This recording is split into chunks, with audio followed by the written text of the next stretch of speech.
All right, let's dive straight into this explainer. Today, we're unpacking something pretty massive, a collection of insights known as the 100 Laws of Life. What we've done here is synthesize these really raw, powerful rules into a structured blueprint for achieving true self-mastery. We're not just going to rattle off a list, though. We're going to see exactly how these concepts interlock to give you total autonomy over your trajectory. And honestly, the very first concept we have to confront hits right at the core. Who is actually controlling your mind? It's a heavy question, right?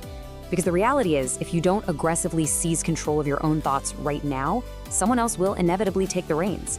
You just can't afford to be a passive passenger in your own life. Getting a grip on your mindset is step one, because if your thoughts are running wild, they're the ones controlling you. So, let's kick things off with Pillar 1, the foundations of self-mastery.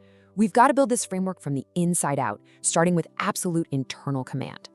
To do that, we have to completely rethink something we usually dread: loneliness. Look, it's not a punishment.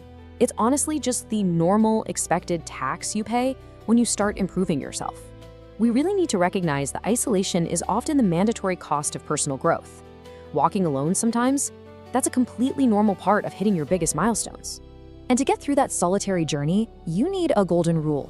Your permanent self-respect must always outweigh your temporary feelings. The ultimate way to honor yourself is through discipline. It's not about being harsh with yourself. Discipline is the highest form of self-respect, and it's what keeps you moving when that fleeting motivation disappears. Building on that discipline, here's a huge relief when it comes to pacing. Direction is infinitely more important than speed. Seriously, value the actual course you're on and take it at your own pace. People burn out all the time trying to sprint a marathon. If you are fundamentally heading in the right direction, don't obsess over how fast you're getting there. Now, we all know that path isn't always going to be smooth, but sometimes the things that absolutely break your heart end up fixing your vision. It's true. Emotional wounds, as painful as they are, actually provide incredible clarity. They sharpen your perspective on what truly matters in your life. Sometimes hitting rock bottom ends up being the catalyst you actually needed. All right, moving right along to Pillar 2, strategic privacy and discretion. Now that your foundation is set, let's look at how you build a vault around it. When you hit rough patches, the source material suggests this incredibly powerful 3-step internal process.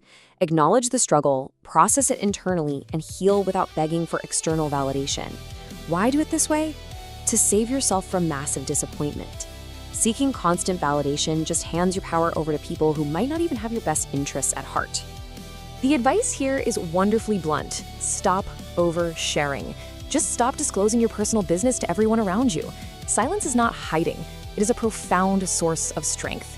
Because here is the harsh reality. Most people are completely indifferent to your struggles, and some might even secretly be hoping you fail. So, what's the big takeaway? Privacy is literal power.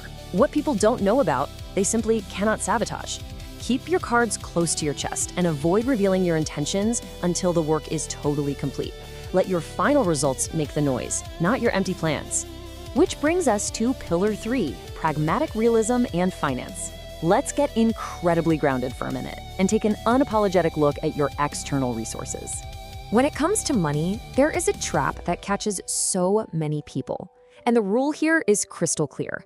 Do not exhaust your hard-earned resources trying to mimic the lifestyle of people who are also secretly struggling.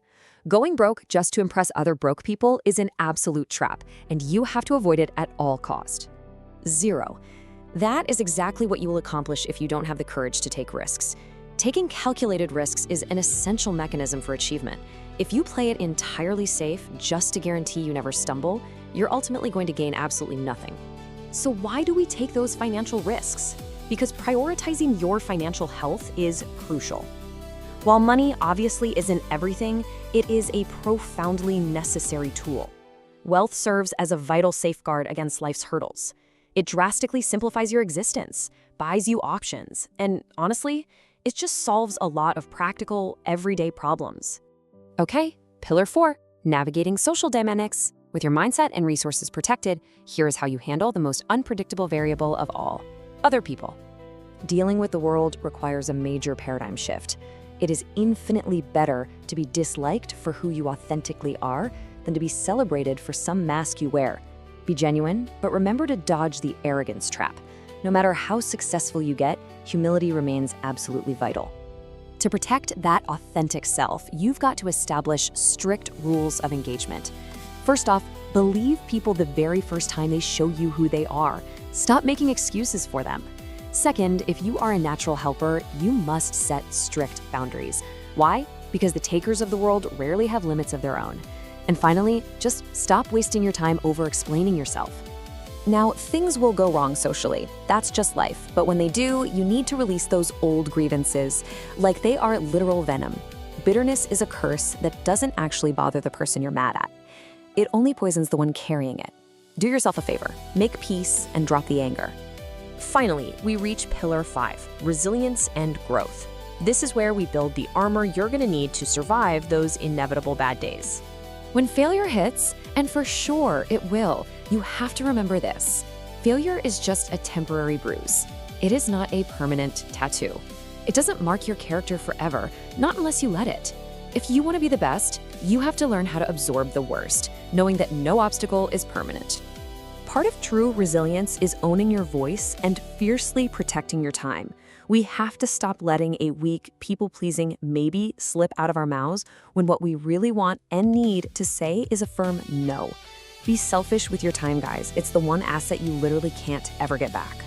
Ultimately, having a resilient mindset means accepting that life is inherently unfair, but it is still so incredibly worthwhile. Don't regret a single day, because every day brings value. Good days give you happiness. Bad days give you experience. The absolutely worst days, they hand you the most essential lessons.